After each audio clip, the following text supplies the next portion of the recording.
মেথি শাক এইভাবে একবার রান্না করে দেখতে পারেন, এর স্বাদ হয় একেবারে অসাধারণ।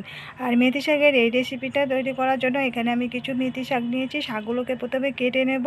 মুখের কাছ থেকে যে পাতাগুলো কচি ডাঁটি সমেত কিছুটা করে পাতা রেখে কেটে নিচ্ছি, আর পেছন দিকে যে মোটা ডাঁটাগুলো আছে ওগুলোকে নেব না, ওগুলো বাদ দিয়ে দিচ্ছি। এরকমভাবে প্রথমে সবগুলো শাক আগে কেটে নেব। আর এই রেসিপিটা তৈরি করতে গেলে একটু শাকের পরিমাণটা বেশি করে নিতে হবে। প্রথমে সবগুলো শাক আমি কেটে নেব। শাকগুলো সব আমি কেটে নিয়েছি, নিয়ে শাকগুলোকে আমি পরিষ্কার করে জল বালতি ধুয়ে নিয়েছি। এখন এই শাকগুলোকে কুচিয়ে নেব। শাকগুলোকে আমি একটু কুচিয়ে নিয়েছি। এখন এই শাকের মধ্যে দিয়ে দিচ্ছি 1 চা চামচ নুন। নুনটা দিয়ে শাকের গায়ে ভালো করে মাখিয়ে নেব।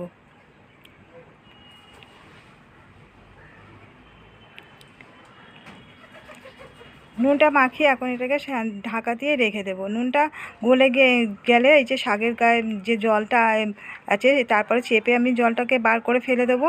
এই যে শাকের আমি 10 মিনিট মতন রেখে দিয়েছিলাম। রাখার পরে এখন এই যে শাকের মধ্যে থেকে যে জলটা আছে এই জলটাকে চেপে বার করে ফেলে দিচ্ছি। এতে করে কী হবে, শাকের মধ্যে যে এটা কষটা বা তিতো ভাব আছে সেটা চলে যাবে।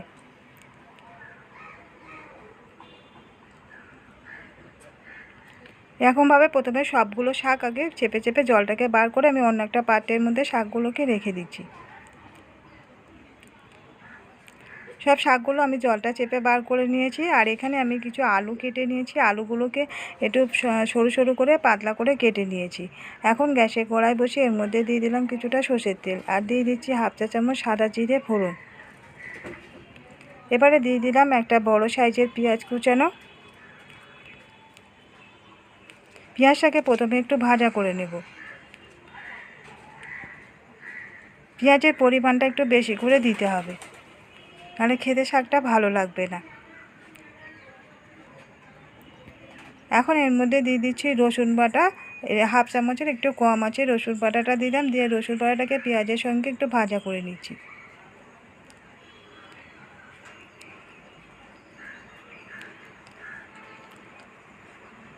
এখন যে আলুগুলোকে আমি কেটে রেখেছিলাম সেই আলুগুলোকে দিয়ে দিলাম। আলুগুলোকে দিয়ে পেঁয়াজের সঙ্গে একটু ভাজা করে নিচ্ছি নাড়াচাড়া করে। আলুগুলো সরু সরু আর পাতলা করে কেটেছি, এতে করে তাড়াতাড়ি আলুটা সিদ্ধ হয়ে যাবে। এখন এর মধ্যে দিয়ে দিচ্ছি স্বাদ মতো নুন। আগে আমি শাকের মধ্যে নুনটা মাখিয়েছিলাম, জল চেপে বার করে ফেলে দিলে ওর মধ্যে নুনটা থাকে, এর পরে পরিমাণ বুঝে দিতে হবে। দিয়ে দিলাম লঙ্কার গুঁড়ো 1 চা চামচ, হলুদের গুঁড়ো দিয়ে দিলাম 1/2 চা চামচ, আর দিয়ে দিলাম এর মধ্যে ধনের গুঁড়ো 1/4 টিস্পুন। এখন সামান্য একটু জল দিয়ে মশলাগুলোকে ভালো করে কষিয়ে নেব। অল্প একটু জল দিয়ে দিচ্ছি, দিয়ে মশলাগুলোকে ভালো করে একটু কষিয়ে নিচ্ছি। আর এখন এর মধ্যে দিয়ে দিচ্ছি কিছুটা চিংড়ি মাছ। চিংড়ি মাছগুলোকে আগে থেকে আমি পরিষ্কার করে বেছে ধুয়ে রেখে দিয়েছিলাম। এই চিংড়ি মাছগুলো যেহেতু ম্যারিনেট করে রাখা হয়নি, এর জন্য এই মশলার সঙ্গে ভালো করে কষিয়ে নিচ্ছি। এই শাকের মধ্যে আলাদা করে আমি একটা কোনো জল অ্যাড করছি না। এখন এই শাকগুলোকে দিয়ে দিচ্ছি, দিয়ে শাকগুলোকে দিয়ে একটু মিশিয়ে দিয়ে এটাকে ঢাকা চাপা দিয়ে দেবো গ্যাসের ফ্লেমটা লোতে রেখে। কিছুক্ষণ বাদে ঢাকাটাকে খুলে নিলাম, দিয়ে একবার নেড়ে দেবো। এভাবে ঢাকা দিয়ে করলে যে ঘেমে ঘেমে জলটা পড়বে এটাতে শাকটা সিদ্ধ হয়ে যাবে।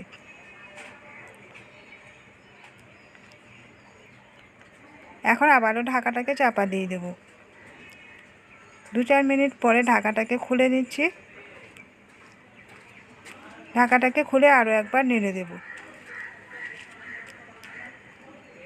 মেথি শাক রান্না হোক বা ভাজা যেটাই করো না কেন খুব বেশি সময় লাগে না করতে, আর খুব তাড়াতাড়ি রান্না হয়ে যায়। যেহেতু আলুটাকে আমি সরু সরু পাতলা করে কেটে রেখে দিয়েছিলাম, শাকটা আমার রান্না হয়ে গেছে। এখন আমি নামিয়ে নেব।